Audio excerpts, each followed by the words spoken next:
everyone, especially in India. We're quite early. It's like 8:50 and this is probably very early for us to have a seminar. So I'll welcome all of you to the third session on pedagogy, and we have quite a lot of eminent speakers actually lined up for today. So if there is not much of any other confusion, I would like to take you. I'm your moderator for today, and I'm Ria, and I'm an assistant professor with Ramaya College of Law. All right, so before we start off, I would take you through some of the ground rules about how we're going to proceed in the session. So we have, I believe one of the admin would be sharing the screen. So we have 15 minutes for each presenters, of which you would be given a 3-minute warning privately so that your session is also not disturbed. Then followed by a 1-minute warning, and then we have Q&A for 5 minutes. And we request all of you, and including me, to stay within the time so that we can have a discussion followed by the presentation. All right, it would be recommended if you're muted, but of course you're free to have your videos on. All right, so we have mainly 5 presentations in total lined up for us. And I believe the first 2 presenters are co-authored. They have 2 different themes. So I would go with one set of introduction for them in one shot, if that's okay. And in fact, it's quite interesting to see the panel here because they are young contributors, which most of the Indians follow them on also, especially with regard to knowledge teas, because students, teachers, the academia follow them on that regard. So we have the founders with us, so it would be interesting for us also to interact with them. All right, shall we start off if we're all ready? Is that okay? Yeah. So we have with us for the first presentation, Ms. Mahak Rate, and co-authored with Aste Chanchal, if I'm not wrong. And Mehak Rathi. Mehak. Yes. Mehak. Hi, Mehak. Mehak is practicing in Delhi, but I believe what is more important, you're also founding member of Knowledge Teas. And I'm the CEO of Knowledge Teas. CEO of Knowledge Teas. So right. I think that is what is more important right now because of the contribution Knowledge Teas is doing for all of us at the moment. And she's also been working on so many, she's a fantastic blog writer, which is evident from so many of the blogs that she shared around. And also she has a lot of awards to her credit, including the Gage Mexico, Gage Indonesia, and for her commendable contribution to the legal aid and legal awareness.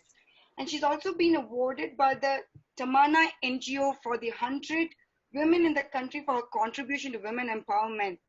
All right, and we have Asta, who is a third-year student studying in MNLU, and she's a keen reader and blog writer. She's also been a part of the various organizing committees. The topic for today is on pro bono activities, involvement of law students. And this would be very interesting for all of us to listen to see how we in fact get the law students involved in the field. Over to you, Mehak. Thank you so much, Ria. I'll just share my screen.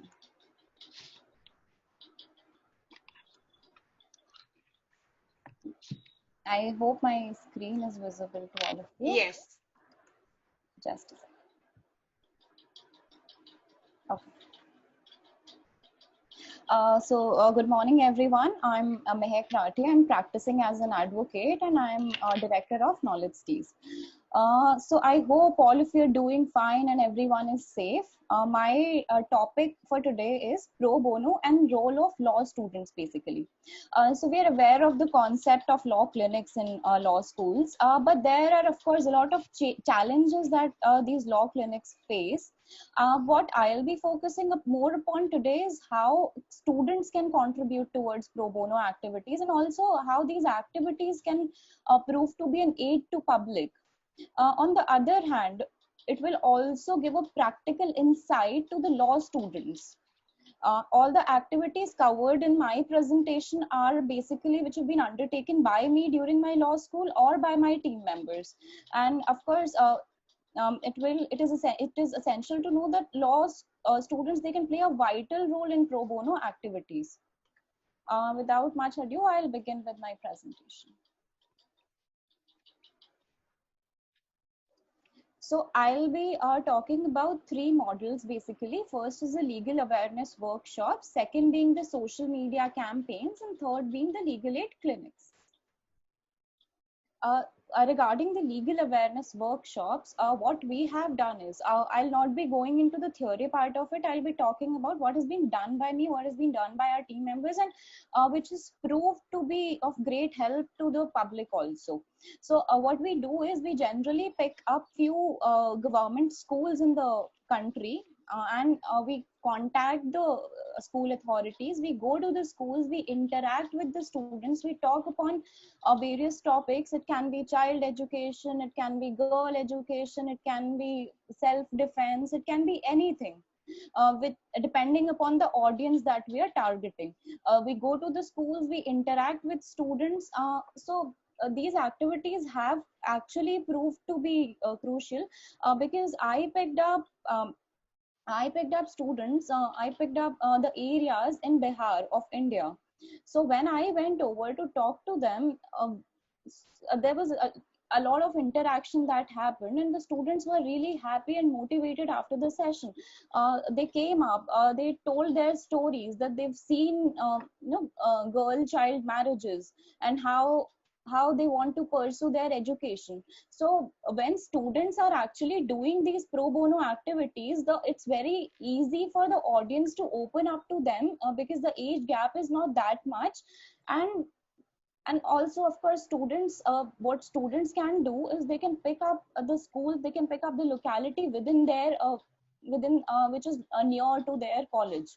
So it won't take a lot of time and a lot of efforts also, but it will have a lasting impact. And the laws, it will be essential for a law student, because they will be getting a practical insight as to actually what the problem is, what people are facing.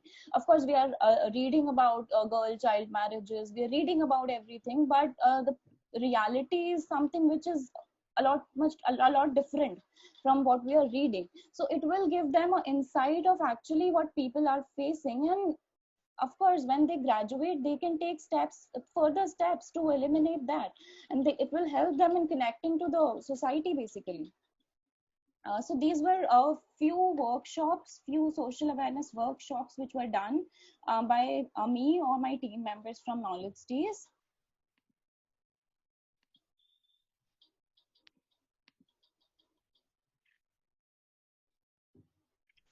Now I'll be coming on to the social media campaigns part of it. Now, I've segregated it into three sections. First being the breaking stereotypes campaign, second being the organ donation campaigns, and the third being the awareness campaigns on old age, disability, women empowerment, etc. It can cover anything and everything. So yeah, when I'm talking about the Breaking Stereotypes campaign, this campaign was initiated by Knowledge Teas in around 2014, and it is still an active campaign. Okay, I'll just, yeah. Breaking stereotype. We all know what a stereotype is. These are the tiny or the huge acts of discrimination, with or the things that persist in our mind, and sometimes they're so inborn that we do not even realize that this is not right. I mean, it has happened when somebody is driving and a girl or and a vehicle overtakes. So people are like, it must be a girl who's driving the vehicle, that's why she doesn't know how to drive. So these were tiny acts which are ingrained in our minds, and sometimes we do not even realize that no, this is not true, this is not a stereotype. So this campaign was started for people to pause and ponder as to what is happening, and to work upon these little acts, little thought processes that are there in the society, that are there ingrained in the society.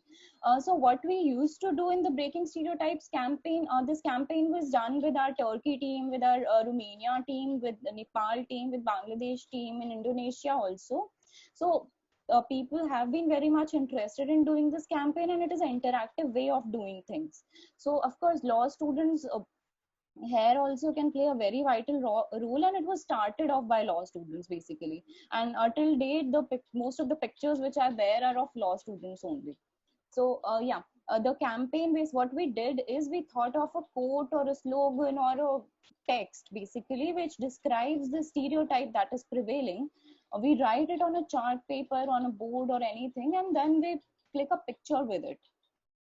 These pictures have proved to I mean, these pictures have reached so many people, that this campaign is has I what I believe is, if I'm able to bring a little change with this campaign, I'll be more than happy. If people actually see it and they're forced to think, okay, this is a stereotype and I've been doing it, so I'll be more than happy if this campaign has made even 10 people think and change their perspective. So this was a campaign. The first picture says black or white are just colors, not anything else. It is very prevalent on the entire debate of racism which is going on here. Second picture being female doesn't prohibit you from speaking out. Of course. Third, take your eyes off. I'm not a showpiece. So of course, all of us can relate to these pictures, especially I think the three pictures have girls in them, first being the first was of racism. So all of us can relate these things happening. Then this picture, which says my virtue is not located in my vagina. It speaks too deep about the entire concept of stigma which is attached to a rape victim basically. There's it's not the girl's fault, but then she's to live with the stigma throughout her life. People are not ready to marry her basically, and she's been given that tag.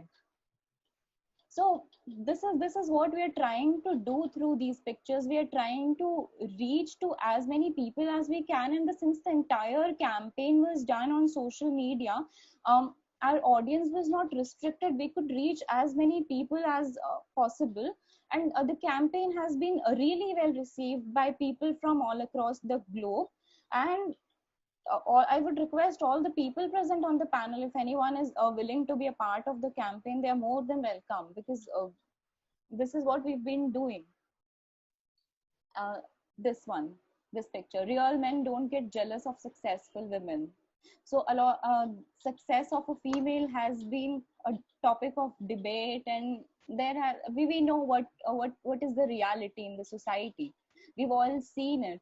People getting insecure if a female is succeeding in her professional life, even if she's working hard, it's attached that no, she's not done it by hard work. So this patriarchal mindset needs to be changed. And of course these pictures and these campaigns can bring in a little change, and a law student basically can prove to be a crucial part of these campaigns. Another, these two pictures, I smile because I was being polite. It is not a yes. Of course we all can relate to it. Second being, I express myself through clothes, but clothes do not define me. So of course there's been a lot of issues, and we know how things are in the society, what the mindset is of the society, and so many times a girl has been judged by her clothes, by the way she dresses. But I hope that we'll be able to change that perspective, we'll be able to change that mindset. The coming generation, maybe it will take some time, but of course there will be positive change, and all these stereotypes will somehow fade away. That is the entire notion behind starting this campaign. The second campaign which I'll be dealing with is an organ donation campaign. So this is a kind of signature campaign basically. These campaigns have been done by various universities, by our team members in various universities. What the students do is, first of all, they are trained about organ donation. They read a lot about organ donation as to which all organs can be donated, who all can donate the organs, how organs can be donated. and what is the entire process of it, which are the organizations which are dealing with organ donations, and etc etc.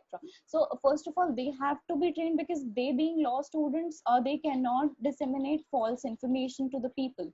When you'll be doing these campaigns, of course there will be people who will be asking you questions, and you cannot afford to give wrong information. You're a law student. So they were trained beforehand about everything, and then they go on and make such posters about organ donation. And there's a common place in the college where these posters are pasted and a blank chart is being pasted, wherein because what we believed is organ donation, we all know about organ donation, but I don't think so. I mean, half of us do not know as to what is the entire process, how to go about it, who can do it, whether we can do it while we are living. I mean, what is the right process, which are the organizations. So this was the main intent behind doing this. So when it was done in law school, so all the teachers, all the students participated in it. They were made aware of the entire concept of organ donation, about the intricacies of organ donation, and then this was taken off as a signature campaign. People had to sign those, I mean, stating that, you know, they will further spread the awareness about organ donation. So this campaign has also been well received by students, well received by teachers. We were planning to have more campaigns, but of course we'll be going on with it after the lockdown. We'll be doing more webinars on organ donations now. The third part of the presentation, okay, in the social awareness campaigns, I've missed out other things also. The third being awareness for women empowerment, awareness for old and aged. So social media is such a platform which connects us all. And when we're doing a campaign on social media, the audience is never restricted, audience is never limited. Like, we're having a conference today here. I mean, I do not know how many of us could make it if it was actually happening. I mean, not in virtual space. So all of us have been able to do so many things because of the technology and advancement in technology. So whenever we are doing any campaign or anything on social media, mm, there are no restrictions. The campaign can reach to as many people. It cross borders into, the audience is never restricted. This is what has been happened in the Breaking Stereotypes campaign. And if even if we are doing any awareness thing, for example, the Me Too campaign, it started online, but it spread like fire. Let's take example, if we were not doing it online and we were doing it offline, I'm very sure that it would not have been able to reach as many people as it did. So of course, if we are doing any campaign, be it women empowerment, be it awareness for disabled, be it awareness for old people, it will reach more people, because mostly everyone is using technology these days, and everyone is really active. So this is a good way for all of us to reach out to society and create awareness. Now, the third model of my presentation would be legal aid clinics. I hope all of us are aware of the concept of legal aid clinics. There are legal aid clinics in each and every college these days. So a lot can be done in these legal aid clinics. First being the mediation camps. When I was in my law school, what they did was they adopted a nearby slum, and we used to go to that slum, and we used to talk to the villagers out there. We tried to resolve their disputes. Of course, law students, they cannot per se enter litigation, but of course they can go, they can create awareness, they can help in mediation. Second being consumer litigation. In India, of course, anyone can appear in consumer courts. It is a win-win situation for everyone. Law students will also get an insight of litigation per se, and for the consumers also, for the people who are actually in need, who've been cheated. So it's a win-win situation for both of them. And third being assisting the lawyers in legal aid services authority. Of course, if there is any legal dispute which can only be handled by court, law students cannot play a very vital role in that. But of course, there are lawyers attached. There are legal service authority in each district which are taking up cases of such people, financially weaker section of the society basically. The law students can assist these lawyers in their legal aid services. Then there can be a toll-free number which can be attached to legal aid clinics. The next concept of adopting a village, I've already emphasized on this. We've done this. Law clinics are already doing it. What they're doing it, and this is the best model I think which can work out. Adopting villages in the nearby locality, nearby vicinity of your law school. It will save the hassle of commute. It will be easy for people out there to reach to your legal aid clinic, and it will be a basically beneficial situation for both of them. So when we adopt a village, we are trying to aware that village on their legal rights. We are telling them about the legal remedies available. And apart from legal rights and legal remedies, we when we went there, we had skits, we had different models which we adopted to create awareness. Apart from the rights, the remedies, there are other things that can also be done. And the last being association with grassroots NGO. So what I've seen is law students, they are of course enthusiasts about associating with the NGO, but we all know how many NGOs are actually functional, how many NGOs are actually working. But yes, what students can do, there are certain NGOs which are very active in that area. So if the law schools can function in collaboration with these NGOs, then the impact would be more, the force would be more. The NGOs of course have their own reach, the NGOs of course have their own resources, have their own people. So these legal aid clinics can of course collaborate with the NGOs, of course collaborate with the organizations which are working in these areas, and we can create a better impact per se.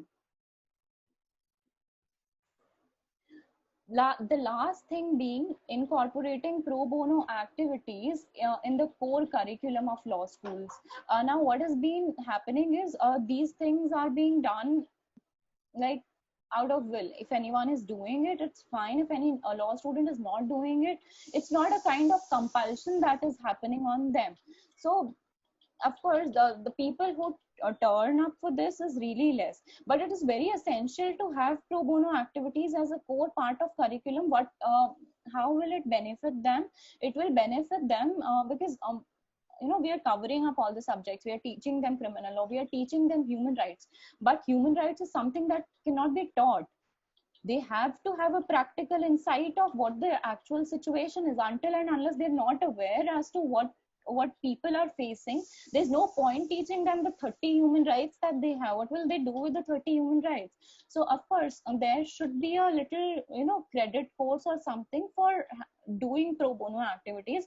It will of course encourage the students to take up more such things, and it will also help the people. So these pro bono activities by law students have two benefits. First, it will give a practical insights to the law students. They will be more active, they will be aware of what the problems is. Second, being it will prove to be an aid to public, because maybe we being lawyers or we being teachers, we cannot reach out to as many people. We are so occupied with our we are so occupied with our work that maybe it's not possible for us. But of course we can train the law students to do that. They have time, and I think so this is the right time when they can explore and when they can reach out to as many people as possible. So thank you so much. This is all I had to say. I welcome all the questions that are there. Thank you so much, Mehak, for such an informative, especially to see how you have been involved in the field, rather than to tell us how it works out. Yeah. It was definitely overwhelming to see all this, how things that you reach out to the society. And in fact, with your social media campaign, in fact, I was thinking if you could also bring in about women need not be multitaskers and they need not balance everything, especially as working mothers. You're expected to do a lot of things. The stereotype breaking, if personally I would, would have want you're more than welcome to if you could have that kind of campaign going, also it would be brilliant, because how you've reached out to people. And I know when men are being sidelined, they're also facing a lot of difficulty, but Well, you could also. I completely agree with you. And if you visit the Breaking Stereotypes album, these are not the only pictures that we Right, done. So right. there is a lot more, and you can give us ideas what we are missing upon. For example, you rightly mentioned that females, the role of mothers, a lot is being expected from them. Second being the menstrual hygiene. Uh, Yes.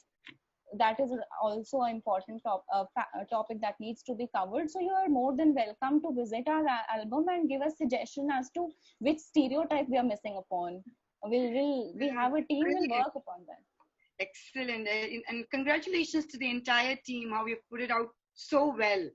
Right? I mean, very good. So just two things uh, so that we're actually running out of time. But we just Yeah. wanted to know, just is there a way that you train the legal aid clinics how they can probably function so that they can take it forward, especially with traditional colleges? One of the difficulties they face, as they claim, is the academic flexibility. So to actually fit in the legal aid clinic activities or not, they face certain difficulties. So do you extend such kind of trainings to colleges and in Okay. other? Per se, we do not train the legal aid clinics. We all know that law clinics are there, but we all know that these clinics are for namesake. We all know that there are only a few law schools which have really active legal aid clinics which are functioning well. There are, of course, a lot of challenges. There, people are not willing to volunteer. Students are not willing to volunteer. Faculty is not ready to devote extra time for these activities. Lack of infrastructure, lack of coordination, lack of communication with the lawyers. But we've not been training legal clinics per se, but we have our team in different colleges. We are training those teams. But yes, we would like to work with the law clinics also. So whatever the challenges are there, we can try training the students, because students are more than willing to work. It's just a proper guidance and proper training that is being required.